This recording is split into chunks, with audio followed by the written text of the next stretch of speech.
Diana Maria, Burhanuddin, Muhammad Fahmi Idris, Putri Ariati, Adam Mustafa. Hadir Pak. Hadir semua berarti ya? Iya Pak. Sebelum kita mulai, tolong ketua kelasnya dibaca. Siapa ketua kelas di sini? Tuhan. Siapa? Kami ya. Oke, sebelum kita masuk kali ini kita berdoa terlebih dahulu. Doa dimulai.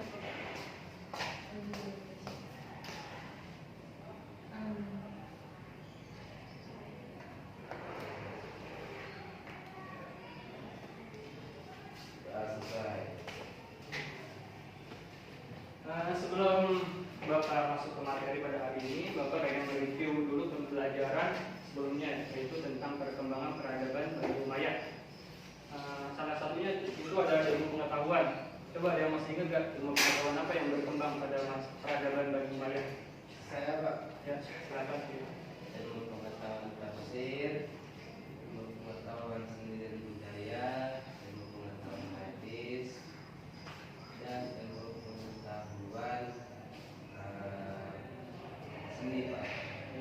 Oke, jadi ilmu pengetahuan yang berkembang pada peradaban Bani Umayyah itu ada ilmu tafsir, ilmu hadis, ilmu qiraat, ilmu nahwu, kemudian ada tarikh dan geografi, seni dan seni budaya. Di materi pada hari ini adalah tentang masa kelemahan sampai runtuhnya Bani Umayyah pertama di Damaskus. Ada dua faktor penyebab munculnya Bani Umayyah di Damaskus, yaitu faktor internal dan faktor eksternal. Coba saudara Fahmi dibaca dulu faktor internal. Baik Pak, jadi faktor internal sistem monarki yang dipakai untuk tahunan pemerintahan Bani Umayyah dalam proses peralihan kepemimpinan memberikan pengaruh paling besar terhadap faktor lemah dan hancurnya Bani Umayyah. Satu adalah putra mahkota yang diangkat menjadi khalifah pengganti khalifah sebelumnya masih kecil dan kurang profesional. Khalifah tersebut tidak bisa melakukan pemerintahan dan tidak dapat memberikan satu pemikiran untuk perkembangan pemerintahan ke depan. Ya, terima kasih. Jadi dengan demikian khalifah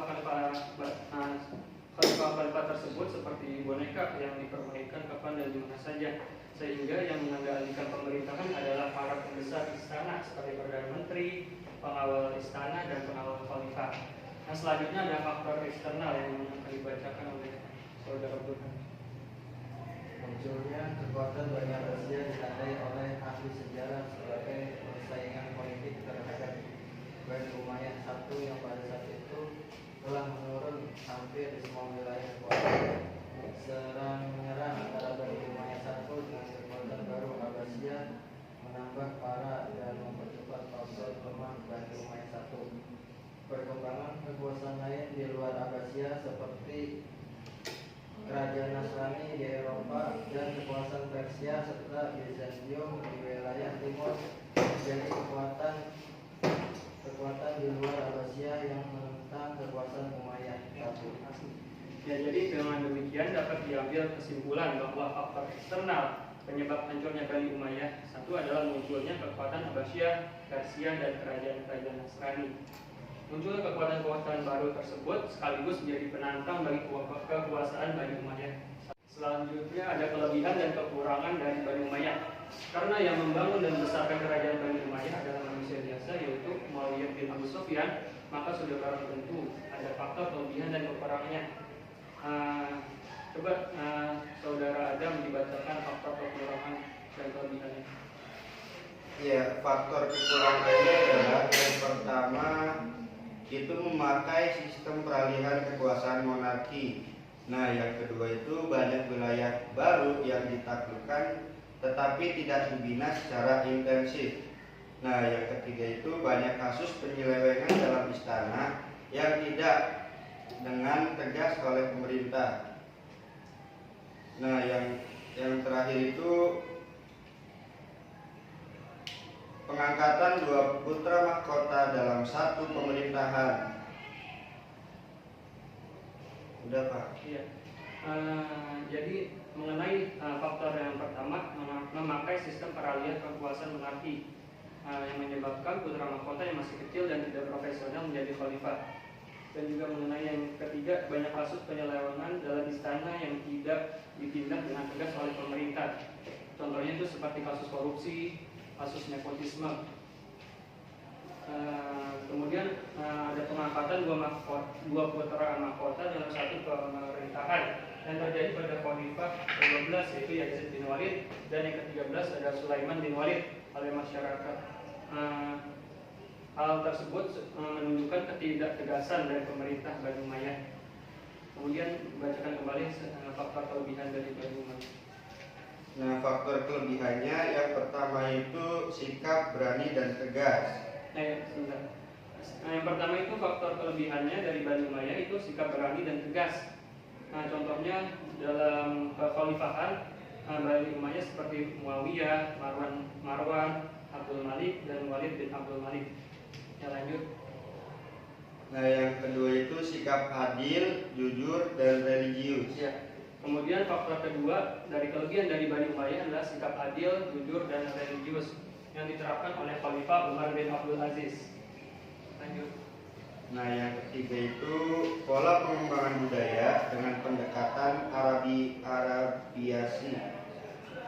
Arabisasi. Nah, yang didukung oleh mayoritas masyarakat pada saat itu. Ya, lanjut. Nah, yang terakhir itu sikap berani berperang dari kaum muslim yang menyebabkan umat Islam banyak mendapat kemenangan pada saat perluasan wilayah serta banyak mendapatkan ghanimah dan upeti. Kemudian ada proses runtuhnya Bani Umayyah pertama di Damaskus. Yang pertama ada sikap tidak senangan masyarakat terhadap khalifah Bani Umayyah. Coba dibacakan saudara Jana.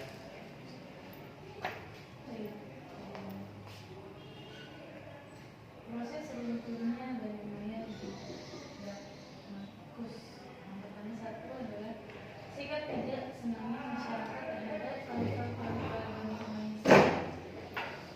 Ketidaksenangan masyarakat Islam terhadap pemerintahan Bani Umayyah. Jana kerasin dong suaranya, Jana nggak kedengeran.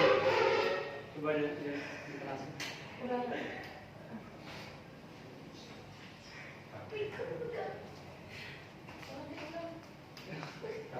Tiga. Ya, kemudian ada proses runtuhnya Bani Umayyah pertama di Damaskus. Yang pertama ada sikap tidak senangan masyarakat terhadap khalifah Bani Umayyah yang pertama. Coba saudara Jana dibacakan. Sikap tidak senangnya masyarakat terhadap khalifah Bani Umayyah, tidak senang masyarakat Islam terhadap pemerintah Bani Umayyah satu, disebabkan oleh praktek-praktek rusaknya akhlak dari para khalifah melalui cara-cara seremonial yang dilaksanakan di dalam istana dengan alasan untuk menghibur para pembesar-pembesar istana. Ya, jadi acara tahunan tersebut dilakukan secara rutin. Acara seremonial tersebut di atas termasuk faktor internal yang banyak berpengaruh terhadap proses lemahnya Bani Umayyah pertama. Dan kemudian ada yang kedua ada peperangan melawan keturunan Abbasiyah. Coba saudara ikuti. Lemahnya pemerintahan Bani Umayyah satu terjadi hampir di semua wilayah kekuasaan. Sementara kekuatan baru yang muncul sebagai lawan politik yaitu Abbasiyah sedang berkembang pesat dengan mendapat sambutan dan dukungan dari masyarakat Islam. Abu Abbas memimpin Abbasiyah yang baru menguasai berbagai wilayah Umayyah, dibantu oleh tentara bayaran Abu Muslim Al-Khurasani. Jadi saat itu Bani Umayyah hanya bisa bertahan di daerah yang namanya daerah Al-Zab, yaitu di wilayah pesisir Laut Merah berseberangan dengan pesisir Sungai Nil. Dan di saat itu terjadi pertempuran yang dinamakan Perang Al-Zab pada tahun 132 Hijriah atau tahun 750 Masehi. Dalam pertempuran itu Bani Umayyah kalah dan khalifah terakhir yaitu Marwan bin Muhammad melarikan diri ke Mesir, kemudian dikejar oleh pengikut Abu Abbas, kemudian ditangkap dan dibunuh di Mesir. Ya, dari penjelasan tadi ada yang ingin ditanyakan? Coba saudara Fahmi. Ada yang ingin ditanyakan?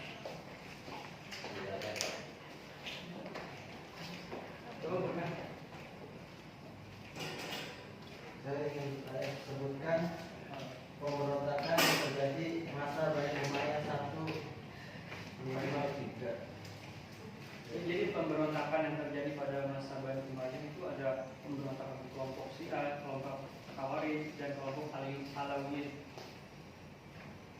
Nah, kira-kira ada yang ingin tanyakan lagi?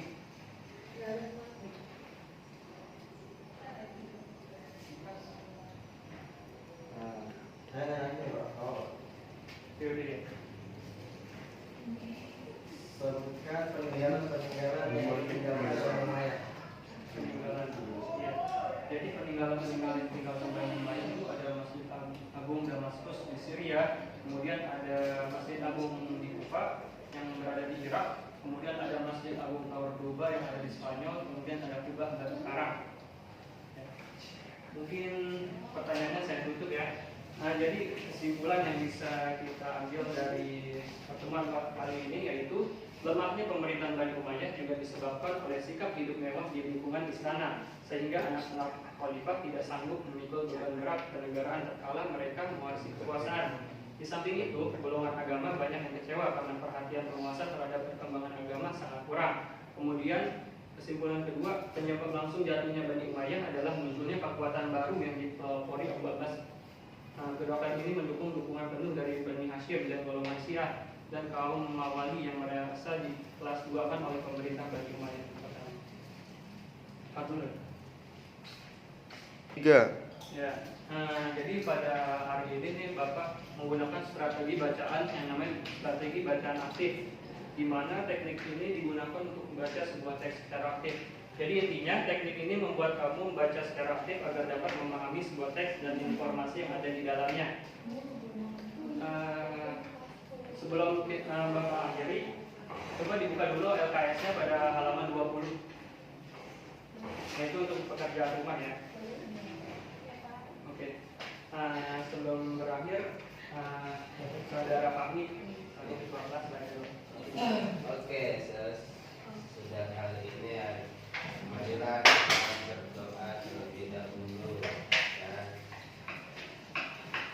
Subhanallahumma wa bihamdika. Terima kasih sebelumnya. Wassalamualaikum warahmatullahi wabarakatuh.